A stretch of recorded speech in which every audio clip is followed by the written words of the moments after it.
but it is my distinct honor and privilege to welcome back to Liberty University a man who I introduced in 2012 as one of the greatest visionaries of our time. But I do want to share with you things that I've recently learned about Mr. Trump that most people don't know. Things he never would have told me and things you won't read about in the media. Once, Mr. Trump was in his limousine. It broke down on a deserted highway. A couple stopped to help him. Soon thereafter, Mr. Trump paid off the mortgage on that couple's house. Watching 60 Minutes one night, Mr. Trump saw a report on the negative impact a Maytag plant moving to Mexico had on the community of Newton, Iowa. He contacted all three of the businesses covered in the report and found ways to help them financially, actually preventing the closure of the businesses. I attended the debate in Charleston the other night, and I noticed how friendly and personable Mr. Trump is to strangers. He was the only candidate who walked down off the stage after the grueling 2.5-hour debate to greet the crowd, shake hands, and pose for pictures. I've met 3 of his children in the last week, and I can tell you they are personable, kind, and humble, successful in their family lives and in their vocations. A real credit to their father and to the Trump family. I've seen firsthand that his staff loves him and is loyal to him because of his servant leadership. In my opinion, Donald Trump lives a life of loving and helping others, as Jesus taught in the Great Commandment. My father was criticized in the early 1980s for supporting Ronald Reagan over Jimmy Carter because because Ronald Reagan was a Hollywood actor who'd been divorced and remarried, and Jimmy Carter was a Southern Baptist Sunday school teacher. And when Jesus said, "Render unto Caesar the things that are Caesar's," that meant we are to be good citizens, voting, active in the political process, serving in the armed forces if necessary. And while Jesus never told us who to vote for, he gave us all common sense to choose the best leaders and the ability to choose the best leaders.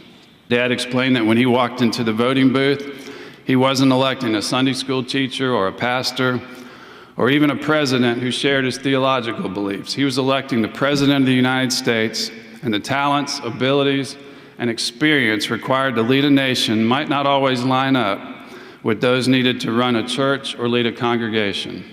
After all, Jimmy Carter was a great Sunday school teacher, but look what happened to our nation with him in the presidency. Sorry. I said on Sean Hannity's show in December that I see a lot of parallels between my father and Donald Trump.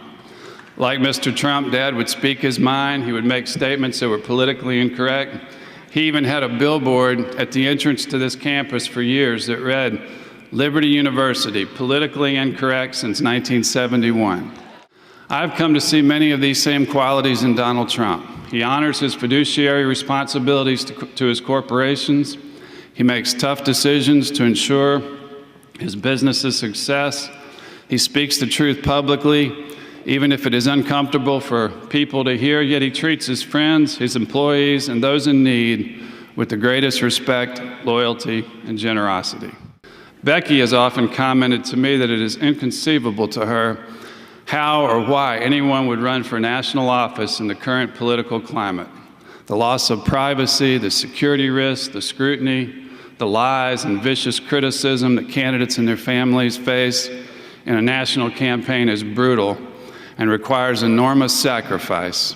In Donald Trump's case, he has even more to lose. He could have opted to sit back and enjoy his unparalleled business successes. Instead, he sacrificed not only his privacy and popularity as a TV personality, but he chose to risk his business enterprises as well. All because he loves this country and because he desires more than anything to make America great again. Donald Trump has stunned the political world by building an unlikely coalition that crosses all demographic boundaries of age, sex, race, religion, and social classes, and all party lines.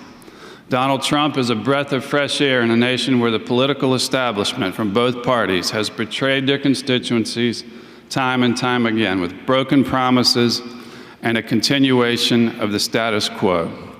I'm proud that Liberty is now strong enough financially to refuse gifts if they come with objectionable conditions. And it is clear to me that Donald Trump is the only candidate in this national election that can make that same claim. He cannot be bought. He's not a puppet on a string like many other candidates. And that is a key reason why so many new voters are attracted to him. Imagine how wonderful it would be for once that the United States of America had as its president a man who not only refused contributions, a man or a woman who not only refused contributions, but who has built companies from scratch, who knows what it feels like to be solely responsible for finding the money each week to cover payroll, who runs the nation with the same entrepreneurial business principles that have brought success to their own companies. For decades, conservatives and evangelicals have chosen the political candidates who have told us what we wanted to hear on social, religious, and political issues, only to be betrayed by those same candidates after they were elected. You know, our founding fathers envisioned a nation governed by citizen legislators. And I believe that the polls are indicating to us now that the American public is finally ready to elect a candidate who is not a career politician, but rather who has succeeded in real life. Well, Lou, I was proud to endorse Donald Trump, the only chief executive standing tonight at the debate, an individual who has created jobs, signed the front of a paycheck, and is calling it out for what it is. We need to take our country back. We need to make America great again. We need to be a country where our children and grandchildren can live the American dream like many of us did. The leader is Donald Trump, and you're seeing his support surge. I was proud to be the first to endorse him in Congress, and I will tell you that on the House floor today, one after another fellow House member came up to me, congratulated me on making the endorsement, and said, we're going to be with Trump when he does win the nomination. Why are you endorsing Donald Trump, and why now? Three things: national security, border security, and manufacturing and trade. I mean, those are the three main things he talks about. I'm from San Diego. We have one of the only secure borders in the nation. We have a double border fence with a high-speed road in San Diego. It has stopped international crime. You can't move back and forth now between Mexico and the U.S. if you're a bad guy. So we have the border fence in San Diego. Number two, I did 3 tours overseas, 2 in Iraq and 1 in Afghanistan. My son should not have to go serve where I served in Iraq, and I trust that Trump will make our military stronger, and he'll make it so either we don't have to use it, or when we do use it, we will absolutely crush and destroy the enemy. Number 3, manufacturing and jobs. He understands the way that China cheats. He understands the way that other countries cheat on trade, and he understands that we've lost millions of manufacturing, great jobs in this country, and I think he knows how to bring them back. So those are 3 simple things. You know, he's not a policy wonk. He's a leader, and I think we need a leader as president, not a policy guy. That's what you have me for, right? How do you know he's a leader? What makes you say that? Because I can see it. I mean, there are traits of leadership, and I think he has shown those. You know, he wears his emotions on his sleeve. He says things that I don't always agree with, but I think he's a leader. And I've never met him, Greta. I've never talked to him. I've never met him, but he's somebody who inspires people to think that American can be more than what it is now, and that's a leadership quality that I think is important. The other guys are good. I'm not going to badmouth them. I think that they're great, and I'll happily vote for them for President of the United States. But I like Trump. I just think he has qualities that we need as a leader of the United States. And for him, as brash as he is and as bold as he is, I think he can get people to follow him and make some real changes in this country, especially after 7 years of horrible leadership. And you haven't called Donald Trump to say, I'm going to endorse you? No, I don't think he cares, frankly, and that's one thing that I like about him, too. He doesn't care about endorsements. I have, in my 24 years as sheriff, endorsed and campaigned for 4 other presidential candidates running for office. But this one is a little different, It's not only that we seem to be on the same lane, but he's the best for America in this time and period. Donald and I are very sad in a way because of all the drugs coming across that border. Most politicians will get to the border to get their picture taken in the chicken fence on illegal immigration. They forget that the heroin, all the drugs coming into our country, including Nevada, comes from Mexico. Nobody wants to talk, and do anything about that. But what I like about him, he tells it like it is. Most politicians they're very politically correct. Have you noticed that? Nobody says anything. I can never understand. But I understand when he talks, and I think most people understand. Some may not like it, but that's tough. He's a businessman. We need a businessman for a change. If you ran your business like the government, you go broke in 2 days.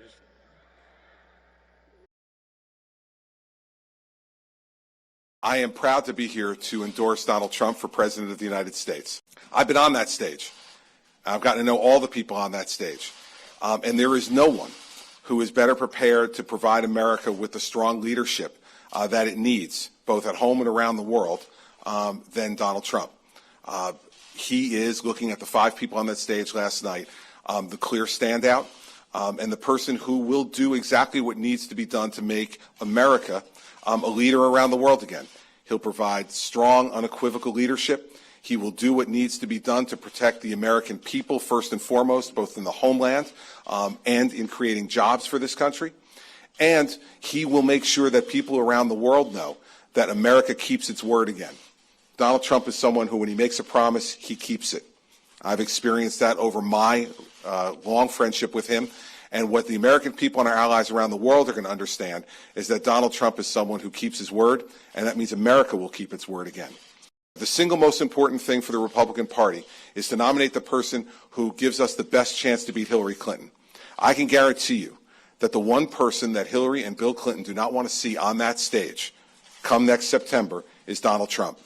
They know how to run the standard political playbook against junior senators and run them around the block. They do not know the playbook with Donald Trump because he is rewriting the playbook. He is rewriting the playbook of American politics because he's providing strong leadership that's not dependent upon the status quo.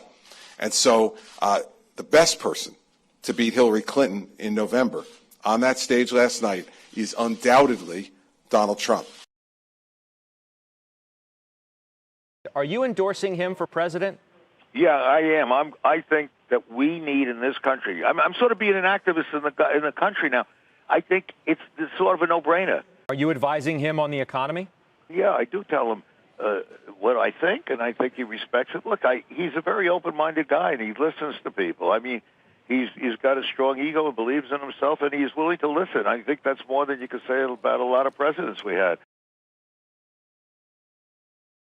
Some people said, well, why would you get behind a man like Donald Trump? I'll tell you why. First of all, I've come to know Donald Trump over the last few years. He is actually a very intelligent man who cares deeply about America. There are 2 different Donald Trumps. There's the one you see on the stage, and there's the one who's very cerebral, sits there and considers things very carefully. You can have a very good conversation with him. And that's the Donald Trump that you're going to start seeing more and more of right now. I have found in talking with him that, there's a lot more alignment philosophically and spiritually than I ever thought that there was. And he will speak to that. But, that actually surprised me more than anything, because I do recognize how a person's image can be greatly distorted, having been the victim of that. I probably understand it better than anybody. And I think as the American people who we are focusing on, as they begin to see the real individual there and those who are helping that individual, I think we're going to be comforted as a nation. We have to start working together. We cannot allow the agents of division to continue to separate us. As a nation, our strength is our unity. And we just have to sort of ignore those people who are always trying to stir up strife. Donald Trump talks a lot about making America great, but it's not just talk, he means it. I don't care whether he's the perfect, pure conservative. I care that he's the Uber of politics. I care that he's disruptive. I care that he's changing the game. I care that he's destroying business as usual in Washington, D.C. I care that he will go to Washington and rip it up, turn it upside down, dismantle it. He will cause pain for the lawyers, the lobbyists, and the special interests. He will hold the people who have ripped you off accountable. He's the man to go to Washington and cut spending and cut the size of government and cut government employees and cut government employee pensions and cut government agencies and cut the deficit and the debt for good. Donald Trump represents the antidote for what's wrong with America. Too much government, too many people working for government, too much spending by government, too many people depending on government checks. We've got to put the people who understand how to start a business, how to run a business, how to create jobs, how to turn a profit, how to stay within a budget, who understand the time and the brains and the courage and the love it takes to start and produce a successful business. See, we have the winning message. If you can't get the voters fired up over this philosophy, over this message, you have the wrong candidate. And for far too long, Republicans have had the wrong candidates. Now we have Donald J. Trump. When Trump first announced, I wrote an article in Breitbart talking about what everyone then wound up talking about afterwards. At first, everyone was skeptical of him. Right. Then they realized, because I said he hit a nerve. He didn't have the poetry of Reagan, but he had the message of Reagan. He had the confidence of Reagan, of making America great again. And that message resonates. I've just been in Europe many times, Latvia, Sweden, Budapest, and I try to pick the brains of people and what they feel about America. And America isn't as respected as it was. They want a strong America. We're tired also, Neil, of the ambiguity of politicians. Yes. We're tired of that. We're tired of, I've written again about, in different articles, hit immigration 6-7 years ago. Get in front, the GOP, of immigration. They don't know how to send a message. What Trump is being able to do is put the message in a popular way, as crude or as unpoetic as it may seem. There's something resonating by that message. Listen, Donald Trump, to me, is the last hope for America. I don't want nuance. I want bold colors, red, white, and blue. America, I have seen, Dagan, the last several decades, absolutely fray and decline. When I saw those guys on the boats, on their knees, I mean, that says a picture about America that I haven't seen ever before. And I think we need Donald Trump right now. The country needs him. And he's the only candidate, for me, that can stand up to the establishment, to the left and the right. And I've got to tell all of you something.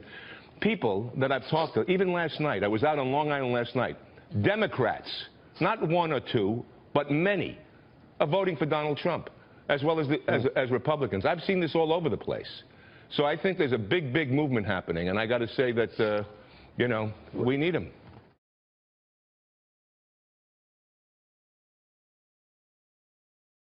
You have asked for 30 years, and politicians have promised for 30 years to fix illegal immigration.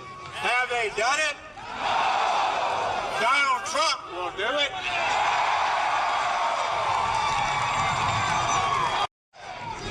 I am pleased to endorse Donald Trump for the presidency of the United States.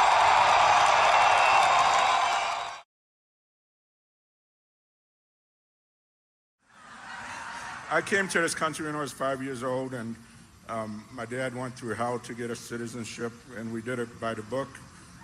And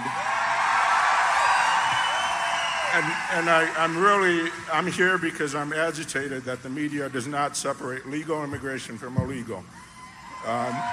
People spill out their guts to come here legally, and it's just really a shame that they give you a bad name. You do support immigration. Totally support, and I support Hispanics. Thank you. I support. Great guy. Thank you.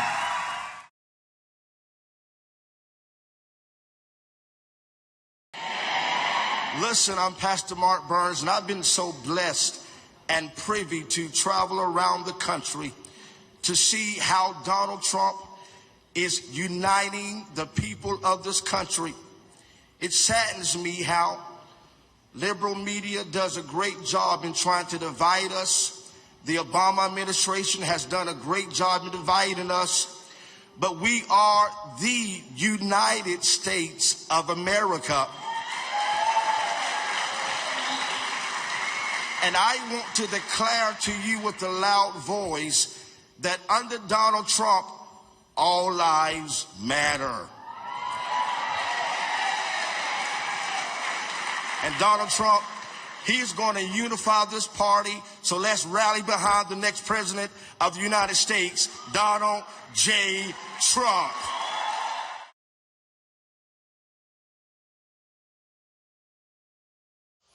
I met Mr. Trump over 5 years ago in a personal meeting that was organized by a mutual friend. And to be honest, I went into the meeting somewhat prejudicially. I went in with an opinion of him that had been formed through media portrayals. How many of you know what I'm talking about? In that meeting, I asked Mr. Trump some very direct and pointed questions about race and race relations, and I received very direct answers from Mr. Trump that erased all of my preconceptions. He told us at that meeting that he was very concerned about the condition that our country was in and the direction that our country was proceeding in. And he asked us simply to pray for him. He said, I would that you guys pray for me, that God gives me wisdom and God leads me in the right direction in my decision-making processes. And to be honest, I went away with a very different perspective and very, very different opinion of Mr. Donald Trump. Now, some of you might be surprised at this statement that I'm about to make, but I found Mr. Trump not only to be very gracious and very hospitable, but I also found Mr. Donald Trump to be a very humble man. Through that meeting 5 years ago, I developed a friendship with Mr. Michael Cohen, who's special counsel and EVP to Mr. Donald Trump, and we maintained contact through the succeeding years so that when we informed him, when he informed me that Mr. Trump was going to run, I said, tell the big guy I'm in, and I'm all the way in. We met with Mr. Trump again this past September, a group of clergy, and we spoke to him very directly about the economy, about race relations, about schools, about jobs, about America's crumbling infrastructure. And we discussed the Middle East, we discussed ISIS, we discussed America's military, we discussed immigration, we discussed national defense, very, very candidly. So then my personal objective in this rally is for you to form an opinion of Donald Trump that is not based upon what the liberal media wants to brainwash you with. They tried to act like Mr. Trump appeals to a bunch of dummies. I beg to differ with you. We are smart people. We're intelligent people. We know what we're doing. We know what we see. And the truth is that the Democratic Party has drifted farther and farther away from the traditional values that made our country great in the first place. In our private meetings, Mr. Trump spoke of the values and principles that reflect our views as America, as Americans. You have to realize that under this current Democratic administration, the economy is in a shambles. The infrastructure of our cities is crumbling. Our morality is despicable. The people are rioting in the streets. The agenda of special interest groups is being crammed down our throats. Our streets are not safe. And internationally, our country is not respected. Our leaders and our military is not feared. The Middle East has been destabilized. And this current Democratic administration has had 8 years to effect change, so they cannot continue to blame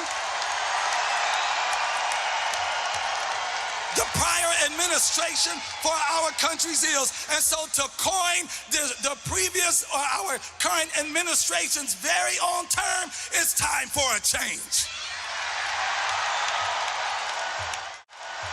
We need strong leadership for a stronger America.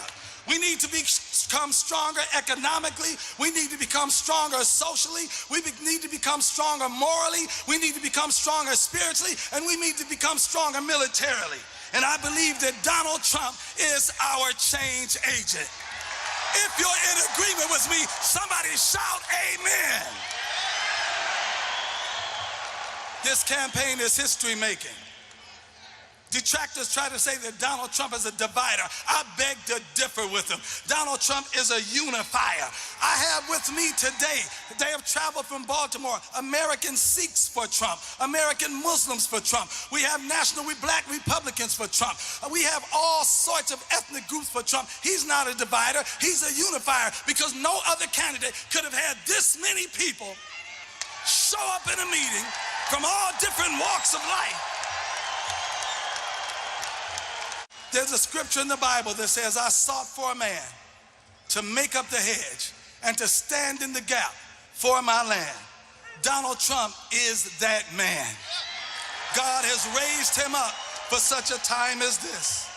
There's a gap that exists between the people of America and Washington bureaucracy, and we're going to stand in the gap. We're going to make up the hedge with Donald Trump and restore our nation. Come on, say amen to me, somebody.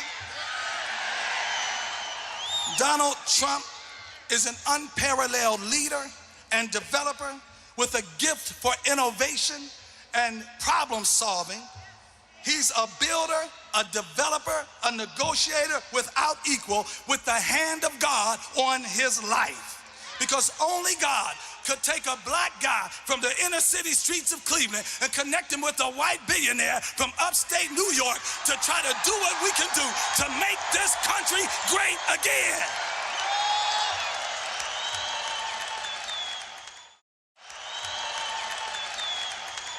America, this America that we once knew is the America that we no longer recognize. America is weaker than it has ever been. And Mr. Trump has promised that he will do everything in his power to make this country great again. And so, without further ado, let me say this before I stop. When you go to the polls this Tuesday, you can make a statement. You can make a mark that can never be erased. Vote by voting for Donald Trump. You are saying to America that I'm not satisfied with the status quo, and it's time for America to regain its strength, and it's time for America to become the greatest country on the face of this earth again. It's time for America to become great again. So without further ado, I present to some and I introduce to others. And I want you to receive him with a loud and long show of hands. The next president of the United States of America, Mr. Donald J. Trump.